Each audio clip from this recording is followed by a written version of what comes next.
आज विधानसभेचं कामकाज सुरू होताच विरोधकांनी घाटकोपर इमारत दुर्घटनेप्रकरणी स्थगन आणला होता आणि विरोधी आग्रह होता विरोधकांचा की सर्व कामकाज बाजूला सारून घाटकोपरमध्ये जी इमारत दुर्घटना झाली त्या प्रकरणी चर्चा करावी आणि या सगळ्या प्रकरणातले जे दोषी आहेत त्यांच्यावर सरकारने तात्काळ कठोर कारवाई करावी अशी विरोधकांनी मागणी केली। विरोधी पक्षनेते राधाकृष्ण विखे पाटील आणि राष्ट्रवादी काँग्रेसचे नेते अजित पवार यांनी हा स्थगन प्रस्ताव मांडला होता। विशेष म्हणजे विरोधकांच्या या स्थगन प्रस्तावाला भाजपचे आमदार योगेश सागर यांनी सुद्धा पाठिंबा दिला होता।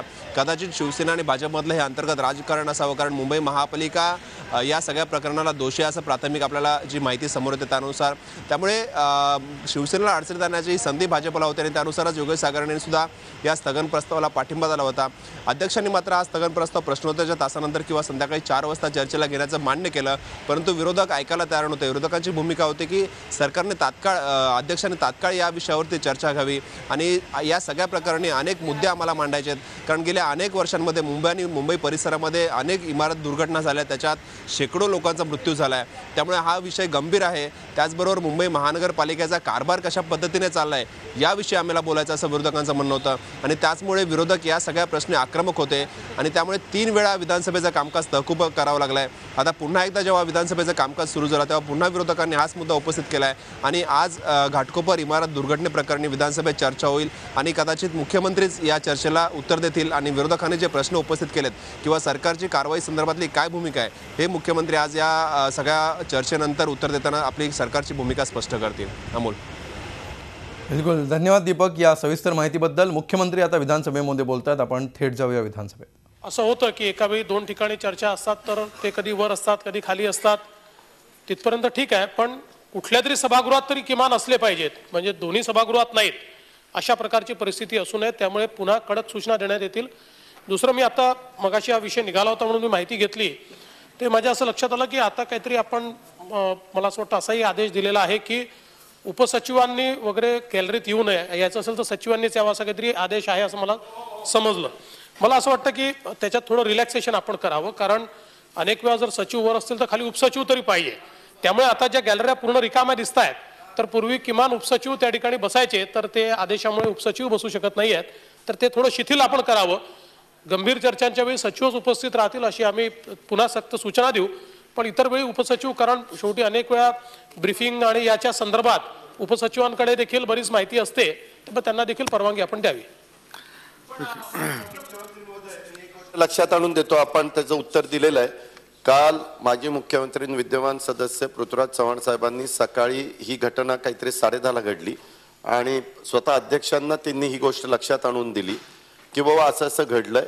अध्यक्षांनी निर्देश दिले की सरकारने सभागृह संपायच्या आत ह्याबद्दल नक्की काय घडलेलं आहे ते सभागृहाला अवगत करावं।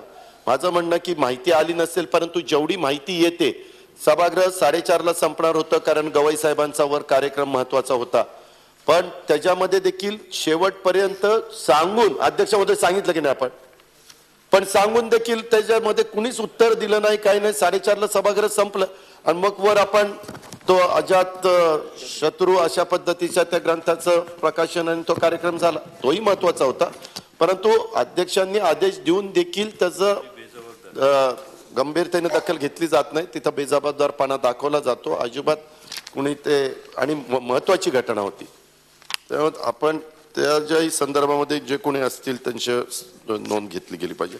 अध्यक्ष महोदय, आज आपण सगळे सभागृहाचं कामकाज बाजूला ठेवून 97व्या अन्वये एक स्थगन प्रस्तावाची नोटीस आम्ही विरोधी पक्षांनी दिलेली होती आणि तो स्थगन प्रस्ताव आपण स्वीकारला आणि त्याची आता त्या ठिकाणी चर्चा होते। अध्यक्ष महोदय, एक गोष्ट बघितली पाहिजे की नक्की ह्या मुंबई महानगरपालिकेला, ती महानगरपालिका चालवत असणाऱ्या राज्यकर्त्यांना किंवा सरकारला किती लोक जावीत असं वाटतं, कशा प्रकारचा कारभार चाललाय, का सातत्याने अशा पद्धतीनं ह्या मुंबईमध्ये घटना घडतात, किती लोकांना तुम्ही मारायचं ठरवलेलं आहे आणि हे कधी तुम्ही थांबवणार आहात, ह्याच्या संदर्भामध्ये सरकार काही निर्णय घेणार आहे का नाही, सरकार काही करणार आहे का नाही।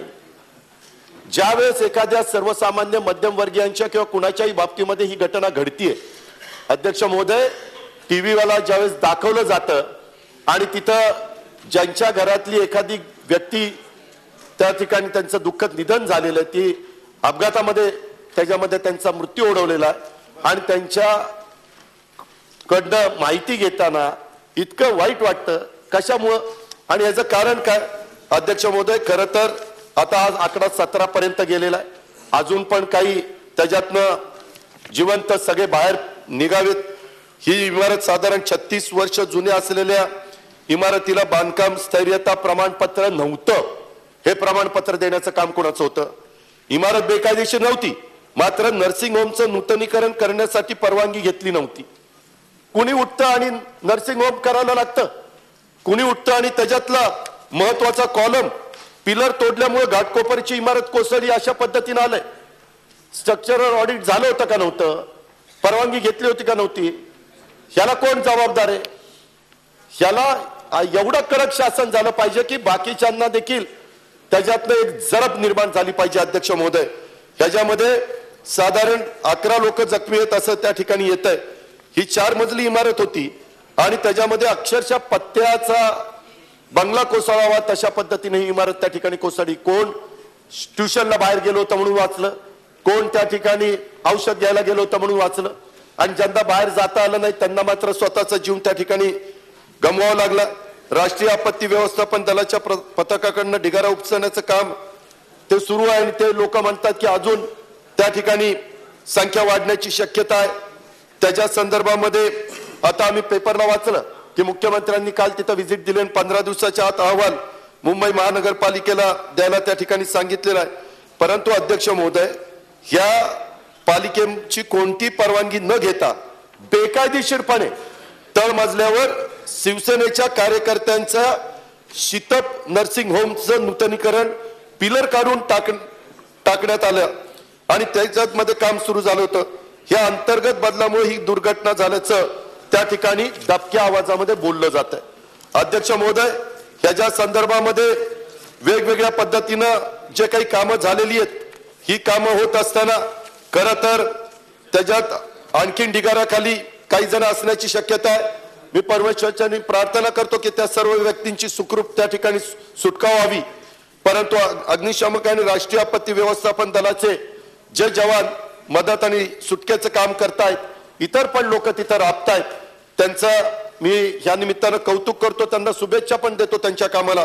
परंतु अध्यक्ष महोदय, मुंबई शहराला इमारत दुर्घटना ह्या नव्या नाहीयेत आणि त्याची कारणं पण ही अजिबात आता नवी राहिलेली नाहीयेत. इथं अनेक जण मुंबई शहराचं प्रतिनिधित्व करणारे सभागृहाच्या दोन्ही बाजूला सन्माननीय सदस्य अध्यक्ष महोदय त्या ठिकाणी बसलेले आहेत. त्याच्यामध्ये दुर्घटनांना कारणीभूत असलेली मंडळीच वर्षानुवर्ष तीच आहेत. ते शहराचं दुर्दैव आहे. खरं तर घटना घडल्यानंतर एवढी तातडीनं काही पावलं उचलली गेली पाहिजेत की पुन्हा अशा प्रकारची घटना कदापि घडता कामा नये, अशा पद्धतीची पावलं उचलली गेली पाहिजेत. आणि तसं मनात असलं, इच्छाशक्ती असली तर करू शकतात. परंतु इथं राजकीय इच्छाशक्ती अध्यक्ष महोदय कमी पडते आणि म्हणून हे सगळं घडतंय. अध्यक्ष महोदय, त्या दुर्घटनेचं जे कारण सांगितलं जात आहे त्याच्यामध्ये पिलरला धक्का लावण्यात आला, काही पिलर त्याच्यामध्ये तोडण्यात आले, पिलर बरोबर आडवे बीम पण तिथे तोडण्यात आले, इमारतीच्या स्ट्रक्चरला धक्का लावण्यात आलाय. अशा अनेक अक्षम्य चुका केल्यानं इमारतीच्या मूळ आराखड्याला धक्का लावल्याने ही घटना घडल्याचा स्थानिक त्या ठिकाणी आरोप करतायत. स्थानिकांचं हेच मत आहे. आणि जे नर्सिंग होम होतं ते बंद करून आम्हाला तर माहिती अध्यक्ष महोदय अशी मिळाली की दारूचा बार सुरू करण्याचा त्यांचा त्या ठिकाणी विचार होता. त्या दुर्घटनेमधील ज्याला अटक झालेली आहे तो मुंबई महानगरपालिकेमध्ये सध्याच्या शिवसेना पक्षाचा पदाधिकारी असल्याचं अध्यक्ष महोदय त्याच्यामध्ये उघड झालेलं आहे. केवळ महानगरपालिकेतील शिवसेना पक्षाचा पदाधिकारी असल्याने त्याला अशा प्रकारचं अवैध बांधकाम करण्याची मुभा मिळाली का? अनधिकृत कारवायाबद्दल दुर्लक्ष झालं का? त्याला अभय कुणामुळे मिळालं म्हणूनच ही दुर्घटना घडली का? तो सत्ताधारी पक्षाचा एक कार्यकर्ता असल्यामुळं महानगरपालिकेच्या अधिकाऱ्यांनी कर्मचाऱ्यांनी तिथं दुर्लक्ष केलंय का? ह्याच्या संदर्भामध्ये देखील खरं तर अध्यक्ष महोदय, या अनधिकृत बांधकामाबद्दल स्थानिक रहिवाशांनी वारंवार महानगरपालिकेकडे तक्रार करण्याचा प्रयत्न केला की इथं चुकीचं काम चाललंय, परंतु त्यांच्यावर दबाव टाकून त्यांना गप्प करण्याचा प्रयत्न करण्यात आलाय. चौकशीमध्ये ते पुढे येईल. आमचा कुणावर अन्याय व्हावा ही भावना माझी अजिबात नाही, पण जर कोणी दोषी असेल तर तो कुठल्याही पक्षाचा असू द्यात, कुठल्याही घटकाचा असू द्यात, त्याच्याशी आम्हाला काही घेणं देणं नाही. त्याला कळत शासन अध्यक्ष महोदय त्या ठिकाणी झालं पाहिजे. अशा प्रकारची ह्या चर्चेच्या निमित्तानं माझी सरकारकडे त्या ठिकाणी मागणी आहे. अध्यक्ष महोदय, ह्याच्यामध्ये आज तर एक गोष्ट महत्वाचा विषय चालू आहे, आपसात बोलू नका ना. आज घाटकोपरला जी घटना काल घडली तो परिसर आपल्या राज्याच्या गृहनिर्माण मंत्र्यांच्या प्रभाव क्षेत्राखालीचा भाग आहे. सन्माननीय राम कदम साहेबांचं सारखं देखील नेतृत्व त्या भागातनं येतं आणि महानगरपालिकेचा कारभार खरं मध्ये काही गोष्टी सांगितल्या. कोण म्हणलं महानगरपालिका जरी शिवसेना चालवत असेल तर आम्ही पाहरा करतोय. पाहरा करणाऱ्यांचंही दुर्लक्ष झालंय आणि महानगरपालिका चालवणाऱ्यांचं देखील त्याच्यामध्ये दुर्लक्ष झालंय आणि त्याच्यामुळे अध्यक्ष महोदय कारण नसताना ह्या निष्पाप लोकांना स्वतःचा जीव गमवावा लागलेला आहे. झी 24 तास रहा एक पाऊल पुढे.